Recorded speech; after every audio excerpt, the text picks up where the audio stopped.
யோபுவின் புஸ்தகம் 5ஆம் அதிகாரம் 24ஆம் வசனத்தை யாராவது ஒருவர் வாசிக்கலாம். உம்முடைய கூடாரம் சமாதானத்தோடு இருக்க காண்பீர், உம்முடைய வாசஸ்தலத்தை விசாரிக்கும் போது குறைவை காண மாட்டீர். எல்லோரும் சேர்ந்து ஒரு தடவை வாசிப்போமா? எல்லோரும் எடுத்துக்கிட்டீங்களா? நானும் வாசிக்கிறேன், சேர்ந்து வாசிங்க. உம்முடைய கூடாரம் சமாதானத்தோடு இருக்க காண்பீர், உம்முடைய வாசஸ்தலத்தை விசாரிக்கும் போது குறைவை காண மாட்டீர். சரி, இந்த வசனத்தை தேவன் கொடுத்த வாக்குத்தத்தம் அல்ல. புரிந்ததா உங்களுக்கு? இது தேவன் கொடுத்த வாக்குத்தத்தம் அல்ல, அல்லது இது யோபுவின் புஸ்தகம், யோபு சொன்னதும் அல்ல. அப்போ இது சொன்னது யாரு? முந்தின அதிகாரம் 4ஆம் அதிகாரத்தில் பார்த்தோம்னா அது தெரியும். அதாவது தேமானியனாகிய எலிப்பாஸ். யாரு? தேமானியனாகிய எலிப்பாஸ் என்பவன் யோபுவை பார்க்கும் பொழுது அவனுடைய நண்பர்கள்லாம் வந்து பார்க்கும்போது அவனை திட்டுறாங்க, நீ இப்படி இருந்தால் இப்படி இருக்கும், இப்படிலாம் சொல்கிறாங்க. அப்போ இந்த தேமானியனாகிய எலிப்பாஸ் சொன்ன வார்த்தை தான் இந்த வார்த்தை. அதனால் இது கடவுளுடைய அல்லது தேவனுடைய வாக்குத்தத்தம் என்று சொல்ல முடியாது. எல்லோரும் பார்த்துட்ருக்காங்க, நம்முடைய இது யூடியூப்லலாம் பார்ப்பாங்க, என்னடா தேவனுடைய வாக்குத்தத்தம் அப்படின்னா அவங்க யோசிப்பாங்க, என்ன பாஸ்டர் இப்படி பேசியிருக்காங்கன்னு சொல்லி. ஸோ அதனால் அது தெளிவுபடுத்திடணும். ஆனால் இந்த தேமானியனாகிய எலிப்பாஸ் சொன்ன வார்த்தையாக இருந்தாலும் இந்த வார்த்தை எப்படி இருக்கிறது என்று சொன்னால் ஒரு வாக்குத்தத்தமாக இருக்கிறது. ஆகவே நாம் இதன்படி, இந்த வார்த்தையின்படி, இந்த வசனத்தின்படி இதை ஒரு வாக்குத்தத்தமாக எடுத்து ஆண்டவர் உங்களுடைய என்னுடைய வாழ்க்கையிலே சமாதானத்தையும் அது மட்டுமல்ல குறைவில்லாத ஒரு வாழ்வையும் நமக்கு கொடுக்கிறார். ஆமேன். அதைத்தான் நாம் பார்க்க போகிறோம். இங்கே இந்த வசனத்தில் 2 காரியத்தை நாம் பார்க்கிறோம். ஒன்று, உம்முடைய கூடாரம் சமாதானத்தோடு இருக்க காண்பீர். முதல்ல, உம்முடைய கூடாரம் சமாதானத்தோடு இருக்க காண்பீர். இரண்டாவது, உம்முடைய வாசஸ்தலத்தை விசாரிக்கும் போது குறைவை காண மாட்டீர். அதாவது உம்முடைய வாசஸ்தலத்தை விசாரிக்கும் பொழுது, அதாவது தங்கும் இடம். வாசஸ்தலம்னா என்ன? தங்கும் இடம், வீடு, கூடாரம், தங்கும் இடம். சரியா? அப்போது அதை விசாரிக்கும் பொழுது குறைவை காண மாட்டீர். ஆமேன். ஒரு அல்லேலூயா சொல்லுமா? ஆமேன். கவனிங்க, உங்களுடைய வீட்டிலும் என்னுடைய வீட்டிலும், நம்முடைய கூடாரத்திலே உங்களுடைய வீட்டிலே சமாதானம் இருக்கும். ஆமேன். இரண்டாவது, உங்களுடைய தங்கும் இடத்தை, உங்களுடைய வீட்டை விசாரிக்கும் பொழுது குறைவை காண மாட்டீர். குறைவு இருக்காது. அதுதான். நல்லா கவனிங்க, நான் சொல்லுகிற வசனத்தை கொஞ்சம் கவனமாக, அதனுடைய சில விளக்கத்தை நீங்கள் கொஞ்சம் நல்லா கவனிக்கணும். சரியா? ஃபஸ்ட்டு சமாதானம் இல்லை, வசனம் சொல்லுகிறது உம்முடைய கூடாரம் சமாதானத்தோடு இருக்க காண்பீர். அப்படின்னா ஹீப்ருவில் நமக்கு எல்லாருக்கும் தெரியும், ஷாலோம். சொல்லுங்க. அதாவது ஆண்டவர் சொன்னார், லூக்கா எழுதின சுவிசேஷம் 10ஆம் அதிகாரம் 5ஆம் வசனத்தில் ஒரு வசனம், ஒரு வீட்டில் பிரவேசிக்கிற போது அந்த வீட்டுக்கு சமாதானம் உண்டாவதாக என்று முதலாவது சொல்லுங்கள். இப்போ உண்மையாக விசேஷங்களுக்கு ஆண்டவர் சொல்கிறார், ஒரு ஊழியக்காரன் ஒரு வீட்டில் கால் வச்சு உள்ளே போனோடனே அந்த வீட்டுக்கு என்ன சொல்லணும்? சமாதானம். ஏன் போன வாரம் வரல, ஏன் வரல அப்படின்னு திட்டக்கூடாது. புரியுதா உங்களுக்கு? போயிட்டு நீங்கள் என்ன தசவமாக கொடுக்கல, காணிக்க ஒழுங்காக கொடுக்கல, அதெல்லாம் சொல்லக்கூடாது. அதெல்லாம் என்ன செய்யக்கூடாது? சொல்லக்கூடாது. ஒரு வீட்டுக்குள் போய் கால் வைத்த உடனே அந்த வீட்டில் சொல்ல வேண்டிய முதல் வார்த்தை சீஷர்களுக்கு ஆண்டவர் சொல்லி அனுப்புகிறார். என்ன? ஷாலோம். சொல்லுங்க எல்லாரும். ஷாலோம். இல்லை, அந்த காலத்துலலாம் பெரியவங்க சலாம் சார் அப்படிம்பாங்க, பார்த்துருக்கீங்களா? சலாம் சார்னு. ஷாலோம் அப்படின்னா சமாதானம். கவனிங்க, இந்த ஷாலோம் என்ற எபிரேய வார்த்தை அமைதல் அப்படின்னு சொல்லுவோம், சமாதானம்னு சொல்லுவோம். ஆனால் இந்த எபிரேய வார்த்தை 3 எழுத்து. ஒன்று ஷீன் அப்படிங்கிற ஒரு எழுத்து, அடுத்தது லாமெட் அப்படிங்கிற ஒரு எழுத்து, அடுத்தது மேம் அப்படிங்கிற 3 எழுத்து சேர்ந்தது தான் ஷாலோம். Sheen, லாமெட், ma'am. அப்போ அந்த உச்சரிப்பு என்ன? ஷீன், ஷா, லோ, மீம், மேம், இம், ஷாலோம் அப்படிங்கிறது. அதில் ஃபஸ்ட்டு லெட்டர் என்ன சொன்னேன்? ஷீன் அப்படிங்கிற ஒரு வார்த்தை, ஒரு எழுத்து. அந்த ஷீன் என்பது கடவுளுடைய நாமத்திற்கும் ஒரு அடையாளமாக இருக்குது. அது மட்டுமல்ல, ஒவ்வொரு ஹீப்ரு லெட்டர்ஸுக்கும் நீங்கள் ஈவினிங் பைபிள் காலேஜெலாம் படிச்சுட்ருக்கீங்க, உங்களுக்கு எபிரேய மொழியெல்லாம் சொல்லிக் கொடுக்கும்பொழுது புரிந்து கொள்வீர்கள். நமக்கு வரக்கூடிய நாட்களில் எல்லாருக்குமே ஒரு மாதத்தில் அல்லது 2 மாதத்தில் ஒரு தடவை ஒரு கிளாஸ் மாதிரி வைக்கலான்ட்டு இருக்கேன். அப்போ சிலதெல்லாம் சொல்லிக் கொடுக்குறேன். இந்த ஒவ்வொரு லெட்டர்ஸுக்கும் வேர்ட் பிக்சர் உண்டு. ஆலஃப் அப்படின்னா ஆக்ஸ் ஹெட், பேத் அப்படின்னா ஹவுஸ், பேத்துனா வீடு எபிரேய மொழியில். அதே மாதிரி இந்த ஷீன் அப்படின்னா பல், டீத் அப்படின்னு சொல்லுவாங்க. அப்போ அதனுடைய அர்த்தம் என்ன? நல்லா கவனிங்க. ஷாலோம் அப்படிங்கிறதுனுடைய அர்த்தம் என்ன? எல்லாரும் சமாதானம் அதோடு முடித்து விடுவார்கள், அமைதல் என்று முடித்து விடுவார்கள். கவனிங்க, ஷாலோம் என்ற வார்த்தை இருளின் அதிகாரத்தை நொறுக்குதல் என்பதாகும். பல், ஷீன், அந்த லெட்டருடைய வேர்ட் பிக்சர், அந்த சித்திர அந்த வேர்ட் பிக்சர் என்னென்னா, ஷீன் பற்கள், அதாவது நொறுக்கக்கூடியது, இருளின் அதிகாரத்தை நொறுக்கி வெளிச்சத்தை கொடுக்கிறது. ஒரு அல்லேலூயா சொல்லுமா? அப்போ ஷாலோம் என்று சொல்லும் பொழுது சமாதானம் நம்முடைய வீட்டுக்குள் வரும் பொழுது சத்துருடைய இருளின் அதிகாரம், சாத்தானுடைய இருளின் அதிகாரத்தை இந்த ஷாலோம் என்று சொல்லுகிற இந்த வார்த்தையின் மூலமாய் இருளின் அதிகாரத்தை அது நொறுக்கி, பற்கள் கடித்து நொறுக்குவது போல அதை நொறுக்கி ஒரு வெளிச்சத்தை கொடுப்பது தான் சமாதானம், பீஸ். ஆமென். ஷாலோம் சொல்லுங்க, ஷாலோம். சரி, இப்போ ஷாலோம்னா என்னன்னு பார்த்துட்டோம். சமாதானம் என்னது?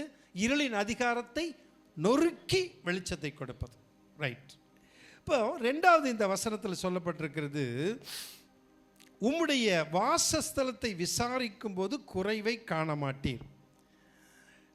நம்ம விசாரிக்கிறோம்னு வச்சுக்கோங்க. எப்படி இருக்கீங்க? அது ஏன் கேட்குறீங்க? ஒருத்தர் வந்தார், பக்கத்தில் கடை வச்சுருக்கார். வந்துட்டு, சார் வாங்க வாங்க தம்பி வாங்க, எப்படி வியாபாரம்? எல்லாம் போகுதுங்க. என்னங்க சாப்பிட்றோம், மத்தியானம் சாப்பிட்றோம், காலையில் சாப்பிட்றோம், நைட் சாப்பிட்றோம், தூங்குறேன், இதான் வாழ்க்கைங்களா அப்படின்னு அவர் சொன்னார். போகிறோம் வர்றோம், கடைக்கு போகிறேன், நான் சரக்கு எடுத்துகிட்டு வரேன், இதானுங்களா, இதான் வாழ்க்கையா அப்படின்னு. அப்போ நான் சொன்னேன், இல்லை இது வாழ்க்கை இல்லை, இது இந்த உலகத்தில் அப்படி தான் இருக்கும். காலையில் சாப்பிட தான் செய்யணும், மத்தியானம் சாப்பிட தான் செய்யணும், நைட் சாப்பிட தான் செய்யணும். பெரியவங்கன்னா சும்மா விட்டுடலாம், அது வேறு. பட் சாப்பிட்டு தான் ஆகணும். போகிறோம் வர்றோம், தூங்குகிறோம், எந்திரிக்கிறோம், எப்பவும் செஞ்ச வேலையை செஞ்சுக்கிட்டே தான். ஆமாம், செஞ்சுட்டே தான் இருக்கோம். ஆனால் இந்த வாழ்க்கை இந்த உலகத்தில் முடிஞ்சு போகிறதில்ல. இந்த உலகத்துக்கு பிறகு ஒரு வாழ்க்கை உண்டு, பரலோகத்தில் ஒரு வாழ்க்கை உண்டு. ஓ அப்படிங்களா, அது வேறு இருக்குதா? ஆமாம் இருக்குது, அது வேறு இருக்குது. அப்போ அந்த பரலோக வாழ்க்கைக்கு தான் இந்த பூமியில் நம்ம கடவுளை தேடுகிறோம். போகிற வரோம் இல்லை, வீட்டில் எவ்வளவோ வேலை, ஆண்டவரை தேடுறோம், பைபிளை வாசிக்கிறோம், அவர் வேற. அதனால் அவர் அதை பேசிகிட்டு இருந்தார். அப்போ இயேசு கிறிஸ்துவை நம்ம தேடுறோம், ஜெபிக்கிறோம், ஆண்டவருடைய பிள்ளைகளை பார்க்கணும், நாங்கள் சர்ச்சுக்கு போகிறோம் வர்றோம். அது எல்லாத்தையும் காட்டிலும் சந்தோஷமாக இருக்குது. வாழ்க்கை ரொட்டீனாக எல்லா மாதிரி சாப்பிட்றோம் தூங்குறோன்னு இல்லை. இந்த பரலோகத்திற்காக இந்த பூமியில் என்ன செய்கிறோம்? ஆயத்தப்பட்டுக்கிட்டு இருக்கோம். அப்படி தானே? நீங்களே யாரும் சொல்கிறீங்களா, போகிறோம் வர்றோம் சாப்பிட்றோம், அப்புறம் என்னங்க இருக்குதுன்னு அப்படி சொல்லிடாதீங்க இல்லை. அப்போ பரலோக வாழ்க்கைக்கு ஆயத்தமாக இருக்கும் அப்படின்னு சொன்னேன். இப்போ விசாரிக்கும் பொழுது சிலர் எப்படி இருக்கீங்க, பரவாயில்லைங்க, முந்தைய விட பரவாயில்ல, தேவையில்லைங்க அப்படிம்பாங்க. என்னங்க தேவையில்லைங்க? ஜெபம் பண்ண பிறகு எப்படி இருக்குன்னு கேட்பேன். தேவையில்லைங்க.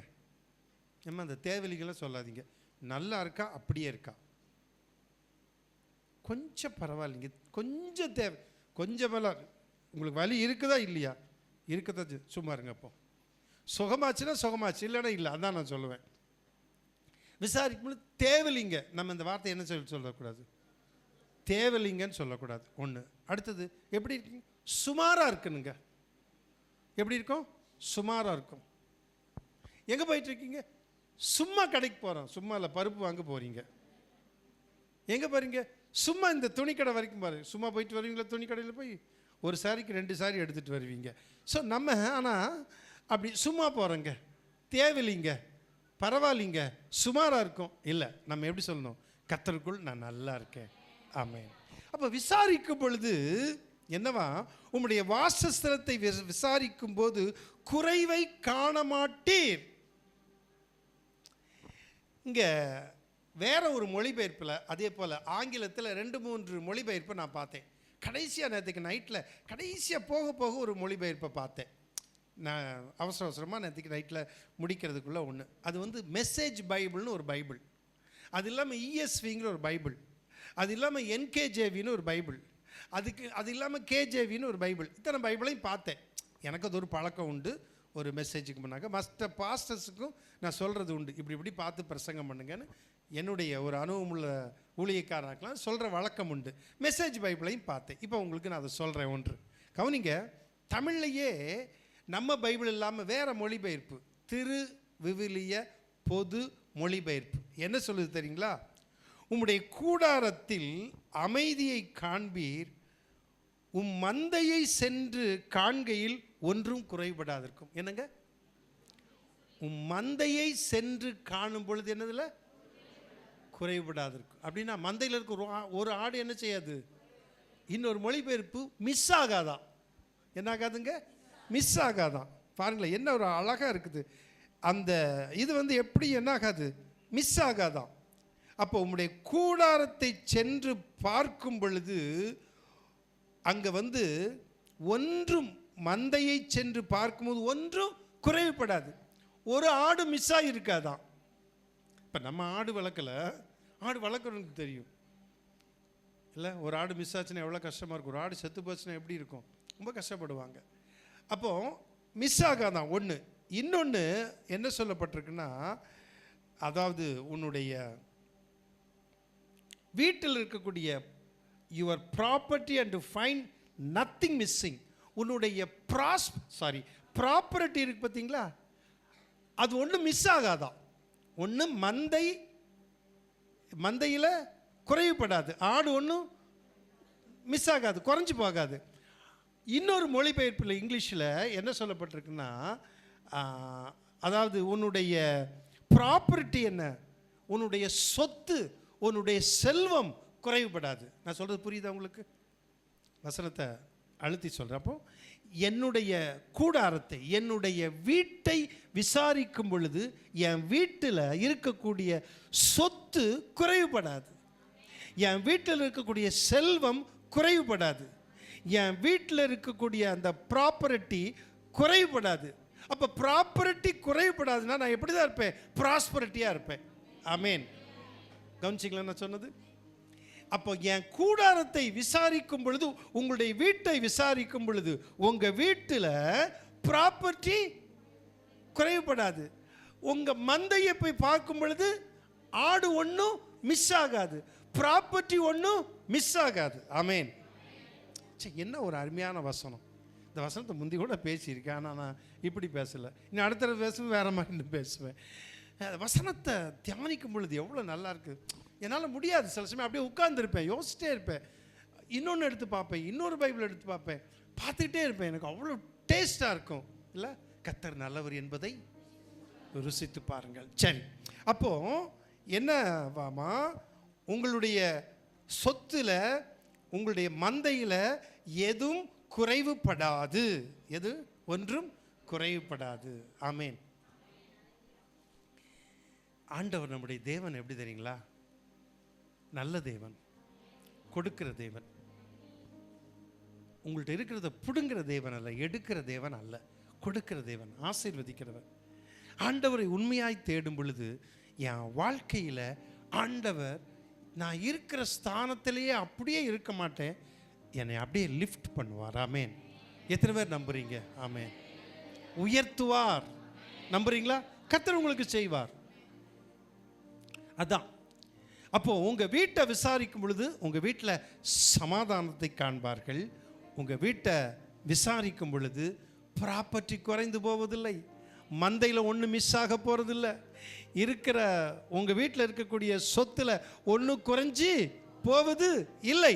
ஆண்டவர் அப்படி விட மாட்டார். நீ கர்த்தருடைய பிள்ளை. சரி, ஆண்டவர் சொன்னார் யோவான் 14:27 நானே சொல்லிடுறேன்.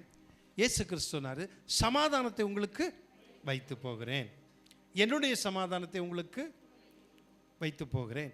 உலகம் கொடுக்கிற பிரகாரம் நான் உங்களுக்கு கொடுக்கறதில்லை, என்னுடைய சமாதானத்தை உங்களுக்கு கொடுக்கிறேன் அப்படின்னு சொன்னார். ஆண்டவர் சொல்லிட்டார், எப்பா என் சமாதானத்தை தர்றேன் உங்களுக்கு, உங்கள் இருதயம் கலங்காத இருப்பதாக. என்ன அழகா ஆண்டவர் சொல்றாரு. அப்போ ஆண்டவர் உங்க வீட்லையும் என் வீட்லையும் எதை கொடுக்கிறாரு? சமாதானத்தை கொடுக்கிறார். ஆமேன். Praise the Lord. சமாதானம் இருக்கா இல்லையா? உலகத்தில் பெரிய பணக்காரர் இருப்பாங்க, கார்லேருந்து அப்படி இறங்கி அப்படி வருவாங்க. என் கண்ணில் பார்த்த பெரிய பணக்காரங்க, என் கண்ணில் பார்த்த பணக்காரங்க அதிகமாக அவங்களுடைய கால் தரையில் நடந்ததில்லை, வீட்டில் மட்டும்தான் நடக்கும். அப்படிப்பட்டவங்க சமாதானம் இல்லாமல் இருக்காங்க தெரியுமா? என் கண்ணில் பார்த்து நான் அவங்க வீட்டில் போய் ஜெபம் பண்ணி அவங்கள சந்தித்த அந்த குடும்பம் சின்ன பின்னமாக போச்சு. ஒன்றுமே இல்லை, ஒன்றுமே இல்லை. மிகப்பெரிய பணக்காரருக்கெல்லாம் அந்த காலத்தில் கடன் கொடுத்த அவங்க ஒன்றுமே இல்லை. அவங்க வீட்டு வழியாக நான் போகும் பொழுது, அது வெளியூர், எந்த ஊர்லாம் சொல்ல மாட்டேன், அந்த வீட்டு அங்கேயா அப்படின்றவீங்க, அந்த வீட்டு வழியாக போகும்போது நானும் பாஸ்டமாக சொல்லுவோம், இந்த வீட்டை விற்றுட்டாங்க, இந்த வீட்டை விற்றுட்டாங்க, வாடகை வீட்டில் இருக்காங்க, மிகப்பெரிய பணக்காரங்க. அன்பார்ந்த தேவனுடைய பிள்ளைகளே, நடந்த சம்பவத்தை தான் சொல்கிறேன். பைபிள் ஒரு நாள் பொய் சொல்லாது இல்லை. பைபிள் அவருடைய வார்த்தையுடைய வாக்குத்தத்தம் உங்கள் வாழ்க்கையில் என் வாழ்க்கையில் அப்படியே நிறைவேறும். ஆமென். நிறைவேறும். ஆண்டவர் அப்படியே செய்வார். பைத்தியக்காரத்தனமாக இயேசுவை நம்ம பின்பற்றலை. என் ஆண்டவர் ஜீவனுள்ள தேவன், வானத்தையும் பூமியும் படைத்த தேவன். அவரிடத்தில் நாம் போய் கேட்கும் பொழுது அவர் அற்புதத்தை செய்வார். தம்பி சார்ல்ஸ் சொன்ன சாட்சி பார்த்தீங்களா? ஒரு சிஎம்ஏ எஸ்பி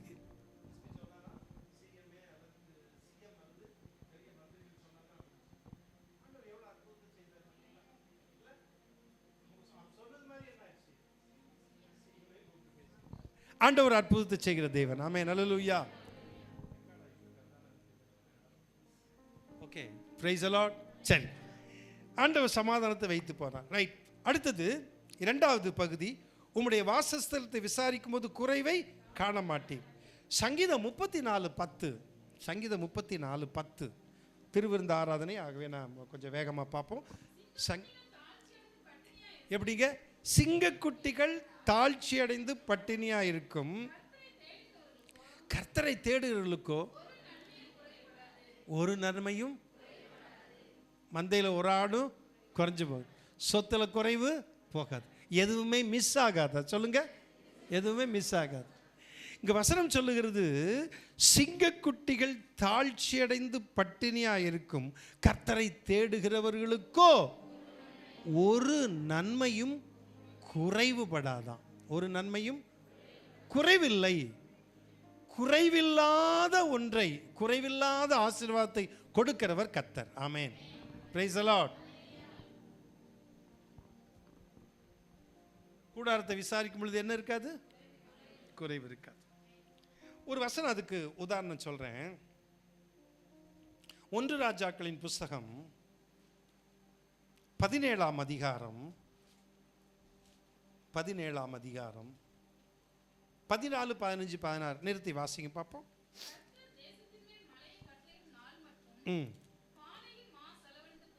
இல்லை, எத்தனாவது வசனம்? 14, 15, 16, 14, 15, 16. சரியா தங்க சார்? எத்தனாவது வசனம்? 14. சரி, வாசிங்க வாசிங்க, சொல்லுங்க.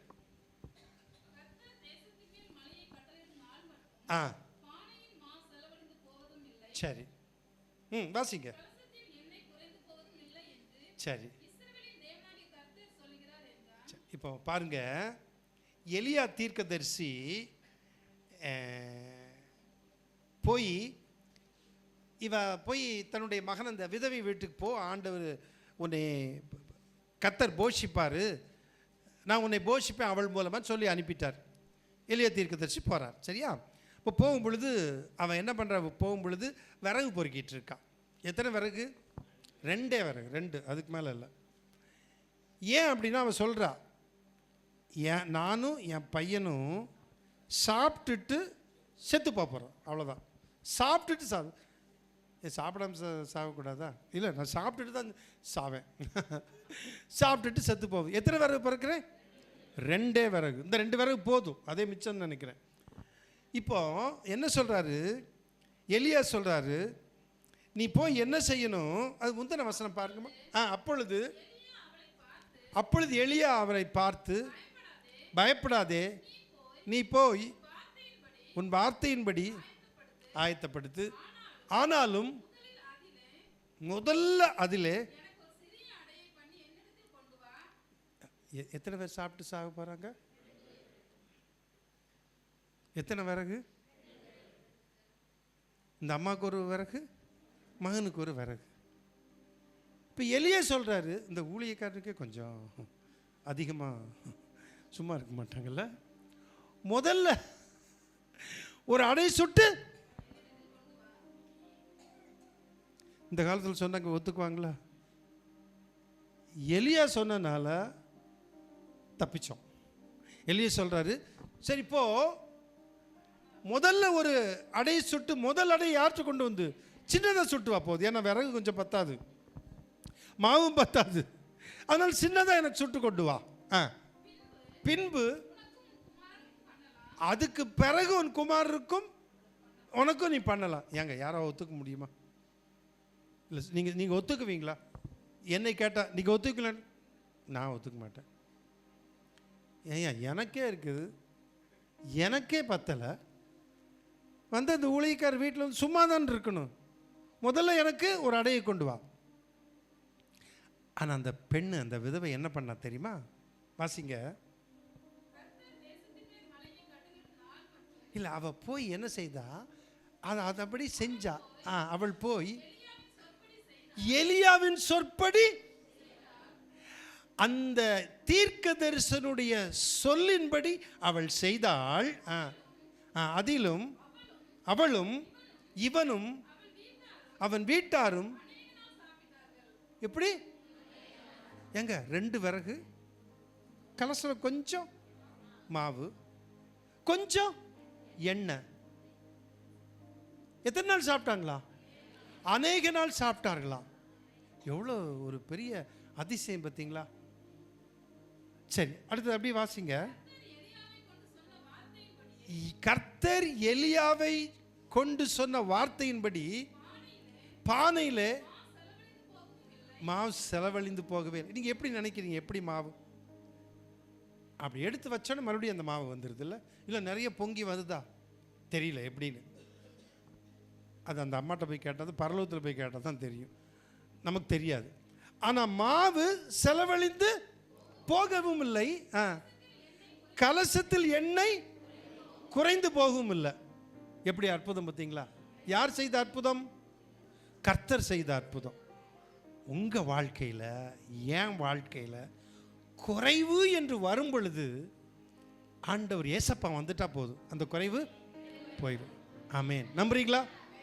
சரி, இப்போ மாவு குறைஞ்சும் போகலை, எண்ணெய் குறைஞ்சு போகவும் இல்லை, தீந்து போகவும் இல்லை, இருக்குது. அநேக நாள் சாப்பிட்டார்களாம், ஃபுல்லாக மழை வர்ற வரைக்கும் சாப்பிட்ருக்காங்க. ஆமேன். ஆண்டவர் உங்கள் குடும்பங்களை அப்படியே ஆசீர்வதிப்பாராக. கர்த்தர் உங்களுடைய குடும்பங்களை அப்படியே ஆசீர்வதிப்பாராக. கர்த்தர் என்னையும் என் குடும்பத்தையும் அப்படியே ஆசீர்வதிப்பாரா? செய்வாரா, செய்ய மாட்டாரா? அற்புதத்தின் தேவன் ஆண்டவராக இயேசு கிறிஸ்து. ஹல்லேலூயா. சரி, அப்போ நீங்கள் ஒன்று குறைவை காண மாட்டீர்கள், ஒரு குறைவையும் காண மாட்டீர்கள். ரைட். அடுத்தது இன்னும் ஒரே ஒரு வசனம், டைம் ஆயிடுச்சு, நான் முடிக்க போகிறேன். உன் கூடாரத்தை விசாரிக்கும் பொழுது குறைவை காண மாட்டீர். அடுத்தது சங்கீதம் 91:10 எல்லாருக்கும் தெரிஞ்ச ஒரு வசனம். 91:10 வாசிங்க. ஆகையால் பொல்லாப்பு உனக்கு நேரிடாது, வாதை உன் கூடாரத்தை அணுகாது. இந்த பொல்லாப்புங்கிறது என்ன? தீங்கு. தீங்கு. வாதைனா என்ன? அது வாதை தான். வாதை அப்படின்னா ரெண்டு காரியம். அதில் நான் தமிழ் டிக்ஷனரி கிடைக்கல, பார்க்கல. சரி, வாதை என்பது என்னன்னா ஜென்ரலாக போட்டிருக்கு. என்னன்னா வேற மொழிபெயர்ப்பில் பார்க்கும்போது வாதை என்பதுக்கு வியாதின்னு போட்டிருக்கு. சரி, நீங்கள் இப்போ வாதைன்னா உங்களுக்கு என்ன ஞாபகம் வரும் திடீர்னு? எகிப்தில் ஆண்டவர் அற்புதத்தை செய்யும்போது மோசையை கொண்டு இஸ்ரவேல் ஜனங்களை காப்பாற்றும்படி மீட்கும்படி அற்புதத்தை செய்யும் பொழுது எகிப்தில் 10 விதமான வாதையை கொடுத்ததை பார்க்கிறோம். கடைசி வாதை தலைச்சன்கள் எல்லாம் இறந்து போயிட்டாங்க. அப்போ வாதை என்பது வியாதியாகவும் இருக்கிறது, வாதை என்பது ஆபத்தாகவும் இருக்கிறது. இல்லை, அது ஒரு கொடிய ஆபத்தை விளைவிக்கிறதா இருக்கிறது. இப்போ மறுபடியும் நியூஸ் கொரோனா ஸ்ப்ரெட் ஆகிட்டுருக்குன்னு. நான் இப்படி எல்லாரும் முகக்கவசை போடணும். சரி, வெளியே போகும்போது கவனமாக இருங்க. இப்போ இந்த கொரோனா என்னது? அது ஒரு வியாதி, அது ஒரு வாதை. சரிதானா? மறுக்க முடியாது. அப்போ இப்படிப்பட்ட வாதை சங்கீதத்தில் சொல்லப்பட்டிருக்குது. வாதை உன் கூடாரத்தை, கவனிக்கணும், உன் கூடாரத்தை விசாரிக்கும் பொழுது என்ன மாட்டீங்க? குறைவை காண மாட்டீர்கள். வாதை உன் கூடாரத்தை அணுகாது. இதை நீங்க பார்த்தீங்கன்னா வாதை உன் கூடாரத்தை நெருங்காது அப்படின்னு போட்டிருக்கு. சரியா? வாதை உன் கூடாரத்தை நெருங்காது. கவனிங்க, இந்த நம்முடைய தங்கியிருக்க நம்முடைய வீட்டில் வாதை நெருங்காதான். மெசேஜ் பைபிளில் பார்க்கும் பொழுது, அந்த மெசேஜ் பைபிள்லேருந்து பார்க்கும் பொழுது உன்னுடைய கதவு வழியாக வாதை வராது, உன் வீட்டுக்கு வாதை வராது. ஆமென். புரியுதா? நம்ம வீட்டு கதவு வழியாக என்ன வராது? வாதை வராது. என் வீட்டு பக்கத்து வாதை உன் கூடாரத்தை அணுகாது. என் வீட்டை வாதை என்ன செய்யாது? அணுகாது. அப்போ என் வீட்டு பக்கத்தில் அது வராது, நெருங்காது. என்ன செய்யாது? நெருங்காது. ஆமென். என் வீட்டு கதவை வாதை தட்ட முடியாது. நீங்க இப்போ சொல்லுங்க பாப்போம், எப்படி ஆண்டவர் பாதுகாத்தார் இஸ்ரவேல் ஜனங்களை? சங்கார தூதன் வருவான். இப்போ இஸ்ரவேல் மக்கள் என்ன பண்ணணும்? அன்னைக்கு தான் என்ன செய்கிறாங்க? பஸ்கா ஆசரிக்கிறாங்க. ஒரு ஆட்டுக்குட்டியை அடித்து அதனுடைய இரத்தத்தை நிலைக்கால்களிலும் சட்டங்களையும் பூசணும். அப்போது அந்த வீட்டில் வாதை வராது, அணுகாது. கரெக்ட், அணுகாது. அதனால் நீங்கள் என்ன பண்ணுங்க? ஆளுக்கு ஒரு ஆட்டுக்குட்டியை பிடிச்சி அதை வெட்டி அந்த ஆட்டுக்குட்டியின் ரத்தத்தை நிலக்காலையும் சட்டத்திலையும் பூசுங்க. அப்படின்னு நான் சொல்ல முடியுமா? ஆடு விற்கிற விலைக்கு என்னங்க பண்ண முடியும்? இல்லை. அப்போ நமக்குன்னு ஒரு ஆடு அடிக்கப்பட்டுச்சா இல்லையா? ஆமென்.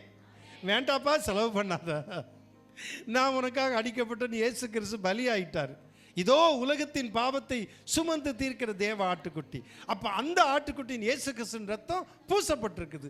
அப்போ வாதை என் வீட்டு வாசலுக்கு வர முடியாது, டோர் பக்கம் வர முடியாது. நல்லா கவனிக்க, டோருங்கிற வசனம் வார்த்தையே போட்டிருக்கு என் மெசேஜ் பைபிளில்.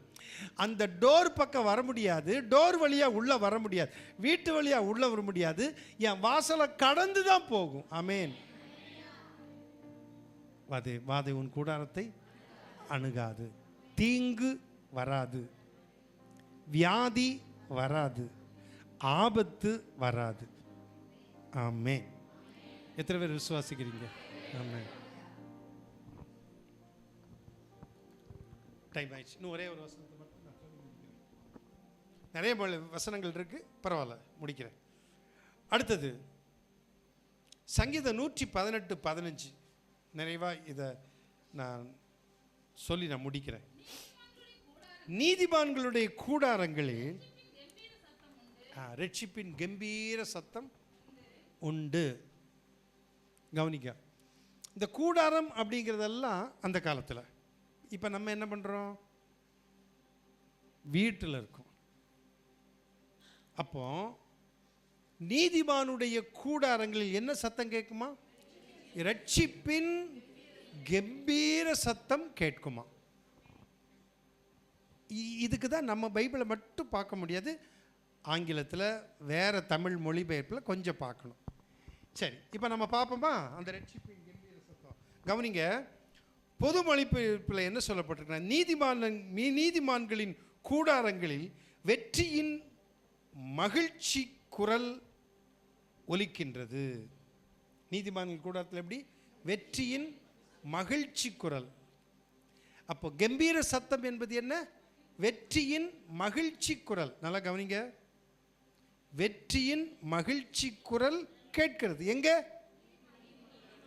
இந்த குரலை கேட்டாலே யார் பயப்படுவா? அவனை நீங்கள் மறக்கவும் மாட்டீங்க, அது வேறு பிரச்சனை. யாரை வந்தாலும் அவனை கொஞ்சம் ஒரு சைடில் வச்சுட்டு போல.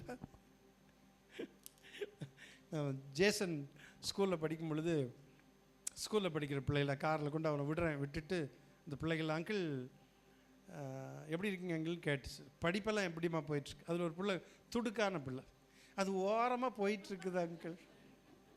படிப்பு எப்படி போயிட்டுருக்கு? அது ஒரு ஓரமாக போயிட்டுருக்குது. அப்படியாம்மா? அது ஓரமாகவே போகட்டு, நீ கொஞ்சம் ஓரம் விடு, நான் போகிறேன் அப்படின்னேன். சிரிப்பாக வந்தது. கவனிங்க, நீதிமான்களுடைய கூடாரங்களின் ரட்சிப்பின் கம்பீர சத்தம் அப்படின்னா வெற்றியின் மகிழ்ச்சியின் சத்தம். இந்த வெற்றியின் மகிழ்ச்சி சத்தம் உங்கள் கூடாரத்தில் வீட்டில் கேட்டாலே பேயும் வராது, பிசாசும் வராது, பூச்சாண்டி வராது. நம்ம மக்கள், ஆண்டுடைய பிள்ளைகள், குழந்தைய சாப்பிடு இல்லைன்னா யார் வருவா? பூச்சாண்டி வருவானா? ஏன்னா சொல்லி கொடுக்குறீங்களா? எப்படி சொல்லி கொடுக்குறாங்க பாருங்க.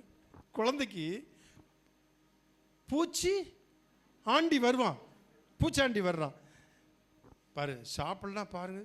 இப்போ பாரு, தேவதூதர் வர போகிறாங்க, உங்கள்கிட்ட கேட்பாங்க. அப்படி நம்ம சொல்ல மாட்டோம். ஒரு தேவதூதர்லாம் இழுக்க மாட்டோம். தேவதூதர்லாம் வேண்டாங்க. இப்போ என் குழந்தை சாப்பிட்றதுக்கு யார் தான் வரணும்? பூச்சாண்டி. அப்படியே நம்ம பழகிட்டோம். ரைட். இந்த பூச்சாண்டிங்கிறவனே நம்ம வீட்டில் ரட்சிப்பின் கம்பீர சத்தம் கேட்கும் பொழுது, வெற்றியின் மகிழ்ச்சியின் சத்தம் கேட்கும் பொழுது, அவன் தூரத்துலேருந்து அவன் ஃப்ரெண்டுக்கிட்ட பிசாசிட்டு சொல்லுவான், டேய் என்னடா அந்த வீட்டில் ரொம்ப பாட்டு சத்தம் அளவுக்கு மிஞ்சி கேட்குதில்ல, கொஞ்சம் ஓவராக தான் போகிறாங்க. அவன் பேசிக்குவான், கொஞ்சம் ஓவராக தான் போகிறாங்க போல் இருக்கு. எப்போ பார்த்தாலும் ஒரு நாள் சண்டை கேட்கல, நம்ம கொஞ்சம் பக்கம் பக்கம் வரலான்னு பார்த்தா, வாதையை கொடுக்கலான்னு பார்த்தா, இவன் சண்டையே போட மாட்டேங்கிறான். ஒருவேளை என்னைக்காவது சண்டை போட்டு விட்டால், ஒருவேளை பாத்திரங்கள் பறந்து விட்டால் வீட்டில், அப்போ அவன் என்ன பண்ணிடுவான்? பாத்திரம் பறக்குதுறான் அந்த வீட்டில், போய் பார்க்கலான்னு வருவான். ஆனால் நம்ம வீட்டில் பாத்திரங்கள் பறக்காது, நம்முடைய வீட்டில் பாத்திரங்கள் ஒடுக்காகாது, அப்படியே இருக்கும். அப்படி இருக்க கடவுது. புரியுதா? வீட்டில் உள்ள பொருட்கள் உடையாமல் இருக்க கடவுது. சொத்து ஒன்றும் மிஸ் ஆகாதுன்னு இப்போதாங்க பிரசங்கம் பண்ண. நீங்க மிஸ் பண்ணா ஆண்டவர் பொறுப்பு இல்லை. சரி, இப்போ மகிழ்ச்சியின் சத்தம், ரட்சிப்பின் கம்பீர சத்தம், மகிழ்ச்சியின், அதாவது வெற்றியின் மகிழ்ச்சியின் சத்தம் ஒலிக்கிறது. ரைட். அடுத்தது அதே வசனம் எப்படி சொல்லுதுன்னா, glad songs of salvation are in the tents of the righteous. அதாவது வெற்றியின் பாடலின் சத்தம், மகிழ்ச்சியின் பாடலின் சத்தம் கேட்குமா? இன்னொரு மொழிபெயர்ப்பு சொல்லுது. நான் சொல்லிட்டு வர்றது புரியுதா உங்களுக்கு? ஒவ்வொரு மொழிபெயர்ப்பு என்னன்னு ஆங்கிலத்தில் இன்னொரு மொழிபெயர்ப்பு சொல்லுது. ESV, அது ESV, English standard Bible version. அது பாடலின் சத்தமா? அப்போ நீதிமான்களுடைய கூடாரத்தில் ரட்சிப்பின் கம்பீர சத்தம் கேட்கும் அப்படின்னா, நீதிமான்களாகிய உங்களுடைய என்னுடைய வீட்டிலே மகிழ்ச்சியின் அல்லது வெற்றியின் பாடலின் சத்தம் கேட்கும். வெற்றி பாடலின் சத்தம் கேட்கும். ஆமென். அதான் என்ன வெற்றியின் சத்தம் கேட்கும். நம்ம பைபிளில் அப்படியே படிச்சுட்டு ஆமாம் சத்தம் கேட்கும், உண்மைதான். ஆனால் அது எப்படிப்பட்ட சத்தமா? மகிழ்ச்சியின் சத்தம். அது எப்படிப்பட்ட மகிழ்ச்சியா? பாடலினால் வரக்கூடிய மகிழ்ச்சியின் சத்தம். அந்த மகிழ்ச்சி எப்படி? வெற்றியின் மகிழ்ச்சி. ஆமென். தோல்வி ஒரு நாளும் இல்லை. ஆமென். சொல்லுங்க, நான் ஒரு நாளும் தோற்று போக மாட்டேன். அவன் பேரை கூட சொல்லக்கூடாது. அவன் எதுக்கு இழுக்கணும்? நான் தோற்று போக மாட்டேன், அவன் தோற்று போவான். இந்த அவன் யார் பாஸ்டர்? எங்கள் வீட்டு பக்கத்தில் ஒருத்தர் கொஞ்சம் ப்ராப்ளம் பண்ணிகிட்டு இருக்கா. அப்படி பாஸ்டர் அதுனா சொல்லுங்கள் பாஸ்டர், நான் ஆமேன்னு சொல்கிறேன். ஒருத்தர் இல்லை. நமக்கு எதிரி யார்? சில மருமகள் சொல்லுவாங்க, எனக்கு எதிரி எங்கள் மாமியார் தான் பாஸ்டர். மாமியார்ட்ட கேட்டா உங்கள் எதிரி என்ன? எங்கள் அன்பு மருமகள். நமக்கு எதிரி யாருமே கிடையாது. யாராவது மருமகன் வந்து எங்க மாமனார் எதிரின்னு சொல்லுவாங்களா? யாராவது சொல்லியிருக்காங்களா? எங்கள் மாமனார் சரியில்லைன்னு ஒருத்தர் சொல்ல மாட்டாங்க. எங்கள் மாமனார் தங்கணும். ஆனால் மருமகள்கிட்ட கேட்டு பாருங்க, உங்கள் மாமியார் எப்படிங்க? பரவாயில்லைங்க, ஒன்றும் சொல்ல முடியாது, ஆனாலும் அந்த அம்மா சில சமயங்களில் அங்கே சரியில்லைங்க அப்படின்னு சொல்லிடுவாங்க இல்லைங்களா? இந்த மாமியார் மருமகளுக்கு ஒத்து போகிறது ரொம்ப கஷ்டம். ஏன்னா பைபிளே சொல்லியிருக்கு. சரி, அந்த வசனம் போக வேண்டாம், விடுங்க. இப்படி வேற வசனம் இருக்கா? நல்லதா போச்சு பாஸ்டர், அந்த வசனத்தை கொஞ்சம் சொல்லுங்கன்னு ஆவலோடு எதிர்பார்த்து கொண்டிருக்கேன். சொல்ல மாட்டேன். அடுத்த வாரம் பாஸ்டர், அடுத்த வாரம் சொல்ல மாட்டேன். ரைட். அப்ப நீதிமானுடைய கூடாரத்தில் என்ன சத்தம் கேட்கிறது? ரட்சிப்பின், வெற்றியின், சந்தோஷத்தின், பாடலின் சத்தம் கேட்கிறது. ஆமென். Praise the Lord. சரி, ரொம்ப சந்தோஷம். உங்கள் மத்தியிலே நான் பேசும்படி ஆண்டவர் கிருபை செய்தார். யோசுவா 24:15 கடைசி பகுதி வாசிங்க. நானும் என் வீட்டாரும் வென்றார்.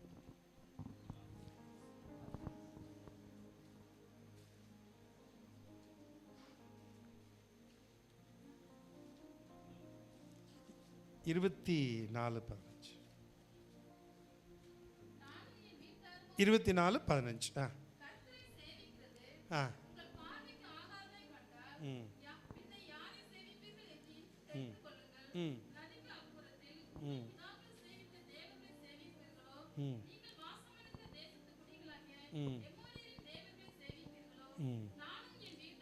யோசுவா சொல்றேன் எப்படிங்க?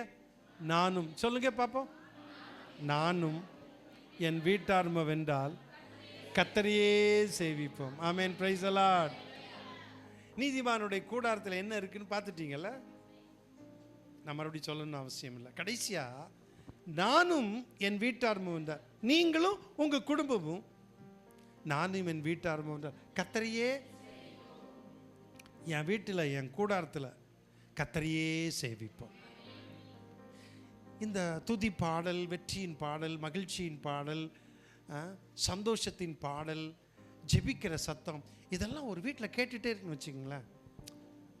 அந்த வீடு ஆசீர்வதிக்கப்பட்ட வீடு. இருளின் சக்தியெல்லாம் நொறுக்கப்படும், சமாதானம் வரும்.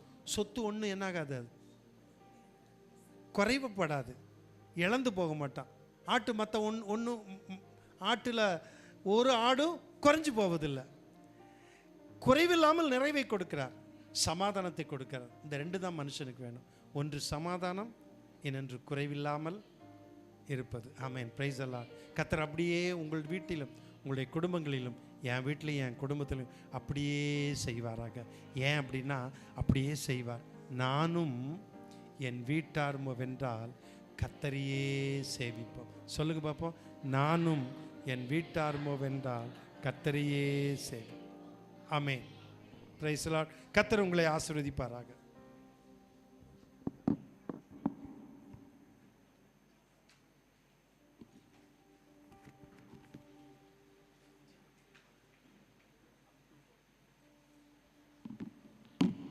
ஆமென். Praise the Lord. ஹalleluya. நாம் எழுந்திருந்து ஒரு பாடலை பாடும்போது கர்த்தருக்கு என்று காணிக்க.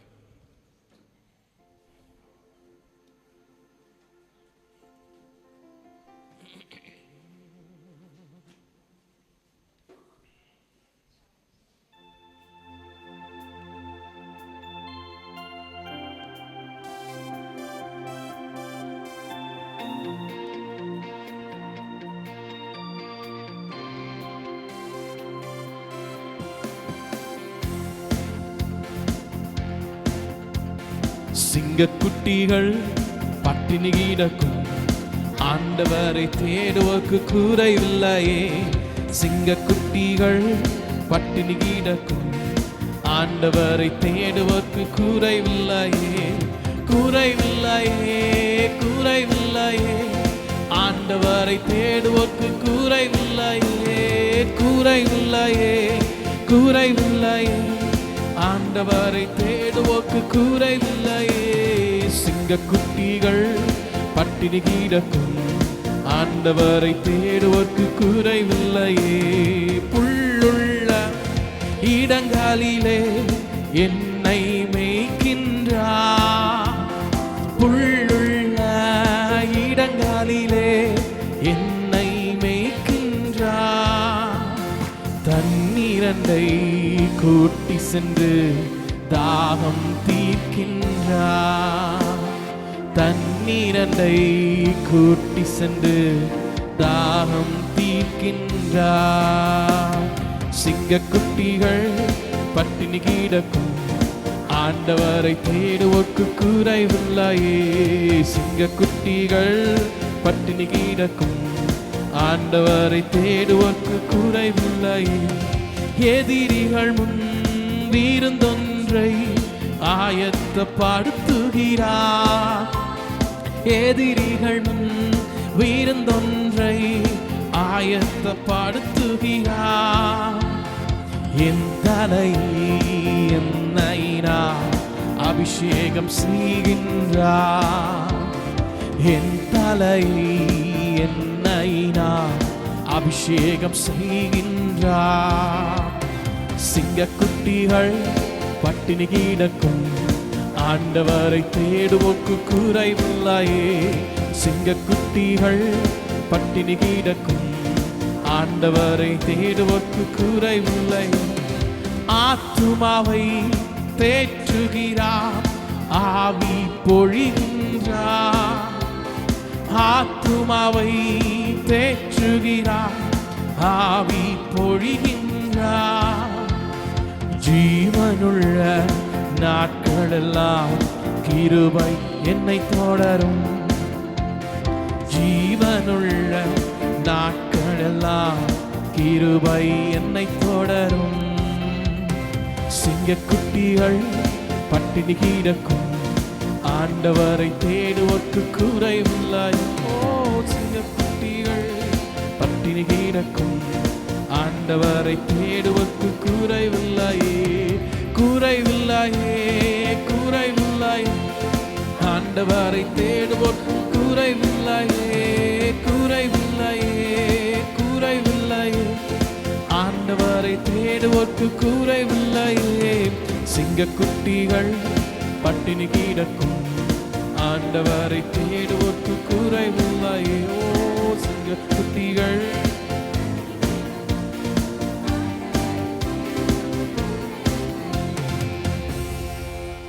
ஜெபிப்போம்.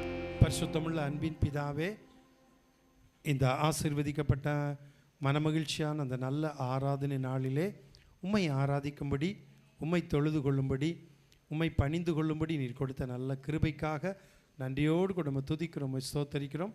பாடல்கள், சங்கீதங்கள், சாட்சிகள், தேவ செய்திகள், ஆராதனை எல்லாவற்றையும் கர்த்தர் ஆசீர்வதித்ததுக்காக ஸ்தோத்திரம்.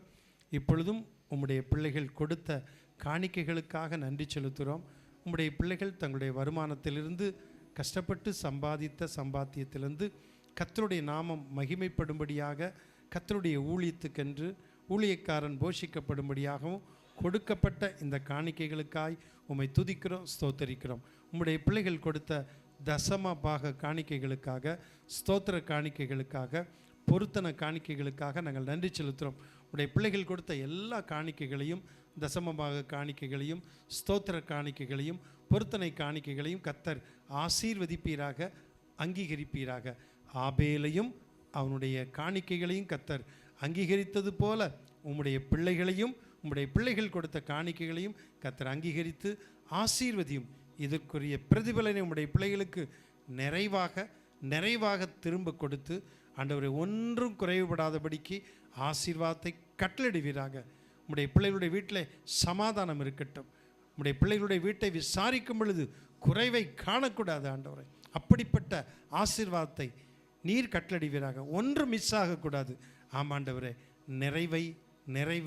நிறைவான ஆசீர்வாதத்தை உம்முடைய பிள்ளைகளுக்கு தருவீராக. இயேசு கிறிஸ்துவின் நாமத்தில் ஜெபிக்கிறேன் அன்பின் பிதாவே, ஆமென். என் ஆத்துமாவே கர்த்தரை ஸ்தோத்திரி, என் முழு உள்ளமே அவருடைய பரிசுத்த நாமத்தை ஸ்தோத்திரி. என் ஆத்துமாவே கர்த்தரை ஸ்தோத்திரி, அவர் செய்த சகல உபகாரங்களையும் மறவாதே. ஆமென். நம்முடைய கர்த்தராகிய இயேசு கிறிஸ்துவின் கிருபையும், பிதாவாகிய தேவனுடைய அன்பும், பரிசுத்த ஆவியானவருடைய ஐக்கியமும், சிநேகமும், வழிநடத்தலும், பாதுகாப்பும் நம் அனைவரோடு கூட இன்றும் என்றும் சதா காலங்களிலும் கர்த்தருடைய வருகை மட்டும் நிலைத்திருப்பதாக. ஆமென், ஆமென்.